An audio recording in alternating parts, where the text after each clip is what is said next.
futuros e futuras canadenses, hoje eu tô aqui com o Vitor novamente e hoje a gente vai falar sobre a área de TI. Isso. Em Toronto. E é tipo assim, olha, uma coisa que é absolutamente impressionante e irritante é que todo mundo que eu conheço nessa cidade é de TI. É uma coisa... É quase isso. Cara, é uma coisa... O Thiago vira pra mim e fala assim, não é verdade, tem fulaninho e fulaninho que não são de TI. Eu falo, nossa, dois, parabéns, sabe? Mas todo mundo é de TI. E às vezes os casais são de TI. Uhum. É tipo assim, como é possível, gente? Por favor, uma variedade, uma coisinha diferente. Não, todo mundo é de TI. E tá faltando gente. E tá faltando gente! Como pode um negócio desse? Então, pra você que é de TI e tá querendo vir aqui pra Toronto, o vídeo é pra você. Nós vamos dar dicas, nós não. Ele vai dar dicas de como aumentar suas chances de conseguir um emprego aqui em Toronto, principalmente, né? Mas eu acho que serve pro Canadá todo. Na área de TI, que é a área dele, apesar de ser advogado. Não tem nada a ver com nada. Mas quem sou eu pra falar, né? Eu sou naturóloga, acupunturista, youtuber e no final das contas vou virar consultora de imigração. Exatamente. Também não tem nada a ver. Então vamos lá. Vamos lá. Sua primeira dica. Conte um pouquinho da sua história, na verdade, porque eu acho que a dica começa aí, né? A gente começou com o Projeto Canadá ano passado, início do ano passado. E desde então eu vim procurando como é que eu ia me inserir no mercado. Procurei todos os tipos de programas disponíveis de imigração na área de TI e fui vendo em quais eu me encaixava e quais eu podia estar aplicando e tudo mais. Eu acho que fundamental no nosso processo foi a antecedência. Porque há muito tempo, desde o ano passado, eu fiz Indeed, fiz Monster, fiz todos os sites possíveis e imagináveis de procura de emprego em Toronto, eu fiz. E aí já comecei a mandar desde o ano passado currículo para poder ver se pintava alguma coisa, porque existem alguns processos de migração voltados para TI. Né? Aí você aproveita e não precisa gastar uma fortuna de college para Exato. Não rolou, mas... paciência. Mas foi fundamental para conseguir minha vaga com menos de um mês aqui. Uhum. Essa antecedência me permitiu ter uma experiência prévia de como funcionavam as entrevistas, os processos de seleção, e isso foi assim o golpe de mestre, sabe? Em janeiro eu fiz o LinkedIn Premium e desde então eu comecei a entrar em contato diretamente com os recrutadores, abria a vaga, eu mandava currículo. E tem aquelas dicas que as pessoas sempre dão, né?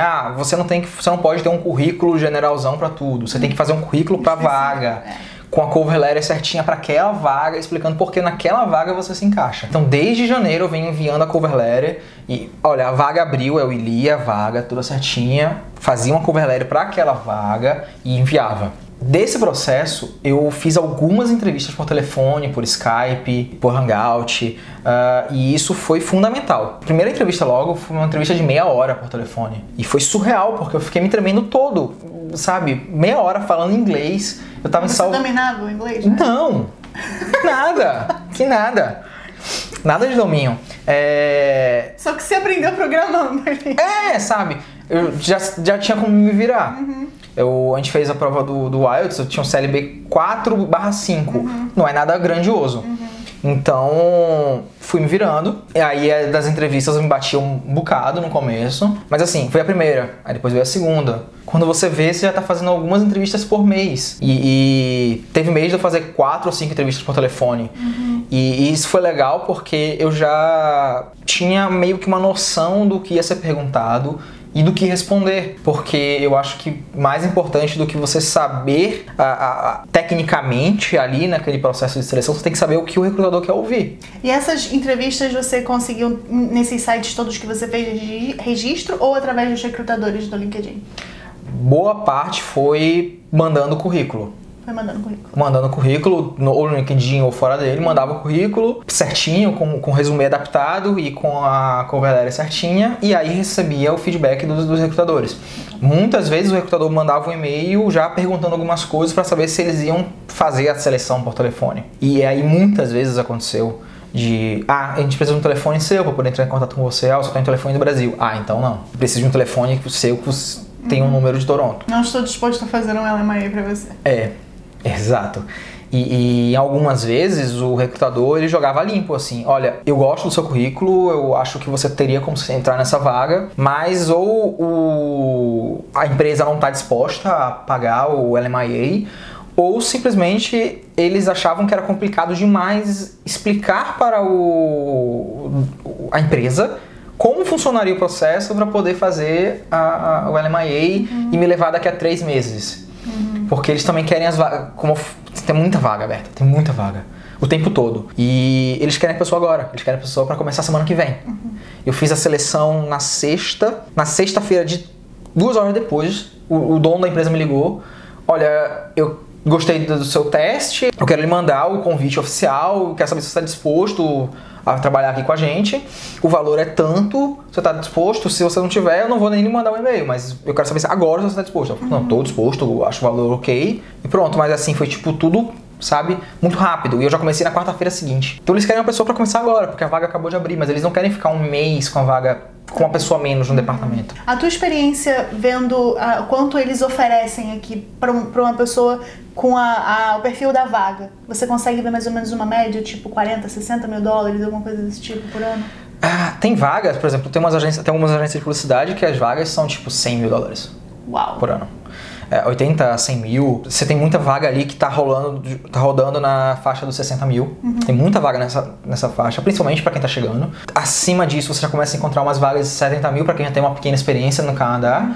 E aí essas de 80 mil, tipo, você já trabalhou remoto para os Estados Unidos ou para outro lugar, você já consegue aplicar para essas vagas de 80 mil, 100 mil. Ou se você tiver uma experiência numa empresa, mesmo que seja no Brasil, uma empresa internacional, talvez você já consiga aplicar para essa vaga. E assim, tem bastante vaga nessa faixa, de 80 mil pra cima, o que é, sei lá, 3 vezes o salário mínimo, não lembro, acho que é 2,5, alguma coisa do tipo. Então é um bom salário. É um ótimo salário. É um ótimo salário. Povo de TI, venha para cá. E vamos lá, o que mais sobre o currículo que você tem a comentar? Tem essa questão de você tem que adaptar o currículo para o perfil canadense. Meu currículo estava todo já no perfil canadense, tanto o currículo quanto as cover letters que eu estava enviando. E com 4 dias aqui, eu fui chamado numa agência de recrutamento para fazer uma entrevista pessoalmente. Quando eu sentei na mesa, a primeira coisa que a recrutadora falou foi: seu currículo tá todo errado. Essa sinceridade do povo. E aí como assim meu currículo tá errado? Eu tô fazendo esse currículo há meses, sabe? Tava todo no padrãozinho que eu via e que as pessoas falavam que tinha que ser feito. E aí ela falava: não, seu currículo tá certo, mas pra vaga errada. Pra sua vaga, você é um desenvolvedor front-end, eu preciso que seu currículo tenha algumas coisas específicas. E ela falou: você trabalhou 3 anos nessa empresa, você tem que mandar links de sites que você desenvolveu nessa empresa. E não só o link, você tem que escrever lá o link, o nome do projeto, com as informações e características daquele projeto. Esse projeto foi desenvolvido usando Docker, por isso, isso e isso, porque precisava desse recurso. Você tem que explicar o que é aquele projeto. Então, seu currículo tem 5, 6 empresas que você trabalhou, coloca, das mais antigas, você coloca 1, das mais recentes, você coloca assim 3 ou 4 links que você possa provar que você realmente fez aquilo. E aí teve um segundo choque, que foi que ela falou que eu tava gastando tempo dela e dos outros recrutadores porque eu tava enviando o currículo em PDF. E eu não entendi aquilo, como assim? Tô errado mandar o currículo em formato fechado. Aí ela falou: olha, nesse processo aqui eu tive que imprimir o seu currículo e fazer as anotações na mão, com caneta. Então, muito recrutador vai pegar o seu e-mail com o seu currículo em PDF e vai jogar na lixeira, porque ele não vai perder o tempo dele imprimindo o currículo. Então, mande o currículo em formato aberto, em um Word, ou então naquele RTF, um formato que ela possa abrir e editar na hora. Porque ela vai pegar, vai entrar no link lá que eu coloquei, por exemplo, site X. Ela vai embaixo daquele site, ela vai colocar observações. Olha, nesse site ele usou esse recurso e realmente está sendo usado esse recurso e é o que a gente está querendo nessa vaga. E na parte das observações sobre o que você faz, ela também pode fazer umas observações ali. Isso foi um choque para mim, porque eu sempre mandei currículo em PDF, tudo era fechadinho no LinkedIn, todos eram em PDF, e ela falando: olha, ninguém tá abrindo seu currículo, o problema é esse. Então talvez, se eu tivesse do Brasil enviado mais currículos abertos, talvez você tivesse conseguido vir direto com... talvez. Gente, por favor, nunca mais mandem currículo em PDF. Não façam isso. Por favor, consigam um emprego direto pra vir pra cá, que fazer college é muito caro. E aí eu fiquei, tá, beleza. Cheguei em casa, abri o notebook e fui editar o currículo todo. Fazer as observações que ela tinha pedido, colocar os links e mandar currículo em formato aberto. Aí eu abri uma vaga na quarta-feira, na quinta-feira eu enviei, e na sexta-feira eu tava fazendo já a entrevista na agência que eu trabalho hoje. Então, realmente, talvez esse formato fechado tem me prejudicado. Mas é isso, é experiência, sabe? E de novo, isso de você estar vindo já do Brasil com a experiência de ter feito entrevistas por Skype, fazendo code test, que é uma coisa muito comum aqui no Brasil, não existe. Que é você chegar lá na hora, ele te chama na entrevista, você tem 3 horas para resolver um problema, eles vão te dar um código, ou então vão te dar uma imagem, e eles querem que você transforme aquilo em código. E você tem 3 horas para resolver aquele problema. No teste que eu fiz nessa agência, eu tive 3 horas para fatiar um layout em Photoshop, transformar num site, e tinha um segundo que era um código bônus, que se eu conseguisse resolver, melhoraria minha situação. E eu resolvi o código e enviei também, e que era um código em JavaScript que eu tinha que resolver ali na hora, uma função que eles me pediam. E que era um problema real da agência. Eles precisavam resolver aquilo. E você conseguiu resolver o problema? Eu resolvi um problema deles. Então, nunca eu resolvi o problema deles, eles precisavam resolver para um cliente deles. Tá, é esse cara que a gente precisa, porque a gente precisa resolver esse problema, e ele conseguiu dominar o processo e resolver.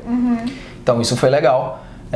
E assim, tem muitos sites que você pode fazer esses testes de código pra treinar mesmo, sabe? Ah, você tem meia hora pra resolver esse código. Aí você vai, responde e envia. Aí o site diz, você errou, você acertou. Então isso ajuda muito. Eu fiz muito teste de código. Você tem algum site que você lembra de cabeça que te ajuda mais? Não, porque os nomes são sempre péssimos. Então você vai me passar depois pra eu Passo na descrição. Passo sim, os nomes são sempre péssimos. E eu fiz muito teste de código para poder enviar, e isso me deixou treinado. Quando eu cheguei no teste real, eu tremi, obviamente, um pouquinho, porque você tá numa agência, um monte de gente trabalhando ao seu redor e você tá lá programando, respondendo um código, mas deu tudo certo e foi isso. Eu acho que esses pontos, eles me ajudaram muito na busca do emprego aqui em Toronto. E tem uma observação sobre o LinkedIn. Eu, desde janeiro, tô com o LinkedIn pago, aquele LinkedIn Premium. Fez toda a diferença pra mim, pra poder encontrar os recrutadores. Porque assim, no LinkedIn gratuito, você tem acesso a quase toda a plataforma. Mas tem algumas coisas que você não tem acesso. Por exemplo, tem os relatórios embaixo de cada vaga. Ele diz se você se encaixa na vaga, se as skills que você tem se encaixam naquela vaga, se você tem algum conhecido que já trabalhou naquela empresa. E tem umas coisas também legais, do tipo, olha, número X de pessoas já se inscreveram nessa vaga. Isso você tem no LinkedIn gratuito. Mas no LinkedIn Premium ele diz quantas dessas pessoas estão em Toronto, quantas dessas pessoas têm a graduação que você tem, quantas dessas pessoas já trabalharam X anos na mesma área que você. Então você acaba tendo uma noção aí se realmente vale a pena você estar aplicando para aquela vaga. Como é que é a sua competição, né? Porque às vezes tem uma vaga lá que está aberta há 3 semanas, tem 350 aplicações, todo mundo já está aqui em Toronto e todo mundo tem mais experiência do que você. Para que você vai aplicar para essa vaga? Não faz sentido. Isso esse relatório você só tem no LinkedIn Premium. E tem uma facilidade também, que tem muita vaga, que às vezes você sabe que você se destaca mais do que aquelas pessoas que estão aplicando ali. Você diz, cara, isso aqui é o que eu trabalho, isso aqui é o que eu faço. Aí você quer entrar em contato direto com o recrutador. Aí que você clica no perfil do recrutador e tem lá, mandar mensagem. Quando você clica, ele diz, só se você for Premium. E aí você tem um limite, acho que são 5 mensagens por mês que você pode mandar. Se você realmente acredita que aquela vaga ali é pra você, que você tem capacidade de dominar aquela vaga, você me envia a sua mensagem naquela hora. Porque você tem essa possibilidade. E tem uma outra dica legal do LinkedIn, que eu fiz muito isso quando eu não estava no Premium ainda. É você clicar no perfil do recrutador pra ele ver lá, fulano entrou no seu perfil. Ele vai entrar no seu perfil depois disso. Ele vai te mandar mensagem. E ele vai te mandar mensagem se ele achar que é legal. Eu fiz muito isso. No Brasil, acho que eu adicionei uns 20 recrutadores. Eu fiz uma seleção aqui já com um recrutador que eu fiz contato no Brasil. E aí eu mandei a mensagem, a gente trocou mensagem na época. E agora, estando aqui, a gente já trocou telefone, já se falou algumas vezes por telefone para uma vaga. Porque eu fiz isso, de fuçar o LinkedIn dele e ele fuçar o meu LinkedIn e pronto, deu match. Essa é uma dica legal também. Você sai fuçando os recrutadores. É usar o LinkedIn como se fosse Orkut, né? Basicamente você tá cutucando o recrutador, olha pra mim. Muito bom, muito bom. Em quanto tempo você arrumou um emprego aqui no final das contas? Eu comecei a trabalhar com 28 dias. Com 28 dias aqui em Toronto eu já estava trabalhando, então isso ajuda muito porque você tem um planejamento financeiro, ninguém vem pra cá sem um planejamento financeiro, mas é muito bom você chegar e, tipo, 15 dias depois tá recebendo o primeiro pagamento, sabe? Quando você dá um alívio assim, tipo, o dinheiro só tá saindo no primeiro mês. É surreal, mas aí você, tipo, olha, entrou um dinheiro já. Porque aqui você recebe de 15 em 15 dias aqui em Toronto, né? Então... Acho que é no Canadá todo. Canadá todo? Se não for todo, é quase todo. Quase todo. Então, é bom quando você chega assim, cai lá o cheque na sua conta do dia tal. Agora eu posso pagar o aluguel. Agora eu vou pagar o aluguel sem precisar tirar da poupança. Agora eu vou lá gastar $500 na IKEA. Uma coisa assim, meu trabalho atual, ele não é em Toronto. Eu tô numa agência que fica a 1 hora de Toronto, numa outra cidade, tudo certo, tudo mais. Mas pra mim, o que eu botei na cabeça foi, eu vou pegar 1h30 de ônibus e pra chegar no trabalho, é o que eu pegava em Salvador, sabe? E isso eles têm muito medo aqui, eles têm muito medo de perder as pessoas porque é longe. Meu chefe já falou isso pra mim. Com 15 dias no trabalho, ele chegou, olha, Vitor, no inverno, se você quiser, você faz 2 dias de casa, você vem pra cá pros dias de reunião, o dia que tem Scrum você vem, porque eles têm medo de perder as pessoas que estão morando longe. Primeira semana, e aí, quando é que você vai mudar pra cá pra New Market? Eu, como assim? Ele, vamos logo, já aluga um apartamento aqui, sai lá do que você tá, vem pra cá, porque eles não querem perder as pessoas. Porque as pessoas não fazem essa viagem todo dia para o trabalho. Tem gente, eu tô morando em North York, que é a região norte de Toronto, e gente que de downtown vira pra mim, olha, a gente gostou do seu currículo, mas fica 1h30 do centro, tem algum problema pra você?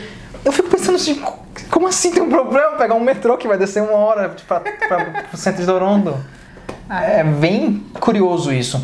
E assim, como tem essa questão da experiência canadense, primeiro o cara me ofereceu a vaga, bora, porque daqui a 1 mês, 3 meses, se eu quiser mudar, já vou ter uma experiência aqui pra poder dizer, olha, eu tenho experiência aqui, eu trabalho nessa agência. O primeiro emprego eu acho que é o mais difícil. Se você demorou 28 dias para entrar no primeiro emprego, você não vai ter dificuldade nenhuma para os próximos, né? Mas o primeiro emprego é o mais difícil, depois o resto vai chovendo vaga. Assim, gente, foram 28 dias, eu tava mandando currículo basicamente 2 vezes ao dia. Não acha que vai cair do céu, porque não vai. Mas depois que você tem experiência de trabalho canadense... talvez comece a cair, mas nesse primeiro processo, era currículo todo dia. Eu acordava de manhã, currículo. Chegava no fim do dia, currículo. Porque é muito disputado, tem muita gente de TI aqui. Tem muita vaga? Tem. Mas também tem muita gente, tem muito profissional bom. Então, a concorrência é elevada. Mas assim, faz o seu, vai pegando experiência dando do Brasil mesmo. Se conseguir um trabalho remoto aí de algum lugar do mundo para conseguir ter uma experiência já falando inglês é bom, sabe? Então, eu acho que a antecedência é fundamental nesse processo. Quais foram as linguagens que você mais viu sendo procuradas aqui? Então, tem muita demanda hoje para as bibliotecas de JavaScript, como React, Angular, Angular 2 e as versões. Tem muito para Vue. Mas o que chove mesmo é React. E hoje, se você tem algum conhecimento básico de JavaScript, minha sugestão, aproveite esse tempo que você está no Brasil para fazer o que eu fiz. Estude muito. Eu não dominava React, eu não conhecia React em janeiro. De janeiro até junho, minha vida foi estudando também. Eu passei muito tempo em casa estudando React, estudando Angular, estudando JavaScript para poder chegar aqui com o currículo tinindo. Porque, assim, eu sou programador PHP, eu trabalho com WordPress, mas as vagas em WordPress, elas não são, assim, não tem muita vaga para WordPress mais hoje. E as que tem para WordPress hoje estão pedindo React, para você já escrever em outra linguagem para usar WordPress. Então, se você não tem esse conhecimento, corre atrás. Vai no LinkedIn, coloca lá Developer. Procura o que é que você vê que você não tem ainda nas vagas. E essa vaga está pedindo isso, eu não tenho. Ou então tem algumas coisas que somente algumas vagas pedem, mas pede naquela parte que coloca assim embaixo. Opcional, mas desejável. Vai ali naquele opcional mais desejável e foca naquilo ali. Eu fiz isso em algumas coisas, desenvolvimento com Docker, com outras coisas assim. Foi tudo de janeiro pra cá. Eu não tinha essa experiência. Aproveitei que eu peguei um trabalho no Brasil de freelancer em março, peguei tudo aquilo que eu tava começando a aprender e coloquei para colocar em prática, para ter um portfólio, para chegar aqui e mostrar, olha, já tem esse site aqui que foi feito com React, que foi feito nessa linguagem que você está pedindo, que está usando essa ferramenta. Porque é um diferencial que, se você tem tempo ainda no Brasil para chegar aqui, já com esse diferencial afiado, vai e faz, porque aqui, muito bom, né? Aqui você não vai ter tempo de fazer isso. Eu tô tentando agora aprender uma nova linguagem e não tem tempo. Você faz ali seu full time todo dia de trabalho. Você E chega ainda em casa, tem 1h30 de transporte pra É. 1h30 de transporte pra voltar. Você tem um ônibus ali que você vai poder abrir o notebook pra estudar, mas você não consegue porque você tá exausto. Você chega em casa, você tem outras coisas pra fazer. Então aproveita o tempo que você tá ainda no Brasil, que tá na sua zona de conforto, e aproveita a sua zona de conforto pra estudar, para melhorar suas skills ou aprender novas skills. Isso é fundamental. Muito obrigada, Vitor. Obrigado a você, Kitty, novamente. E se vocês curtiram o vídeo, por favor, compartilhem o vídeo com outras pessoas da área de TI que estão querendo vir aqui pro Canadá. Tenho certeza que essas dicas farão a diferença para você conseguir um emprego aqui no Canadá, porque eu mesma nunca tinha ouvido nada disso. Né? Então, e olha que a gente entrevista bastante gente de TI também, porque não falta gente de TI nessa cidade. Mas evolui muito rápido. O mercado vai se transformando nesse sentido, né? Então, deem seu joinha, sigam o Vitor no Instagram, me sigam também no Instagram, caso vocês ainda não estejam seguindo, que é um pecado não estar seguindo ainda. Pecado, ó, ele me segue no Instagram também.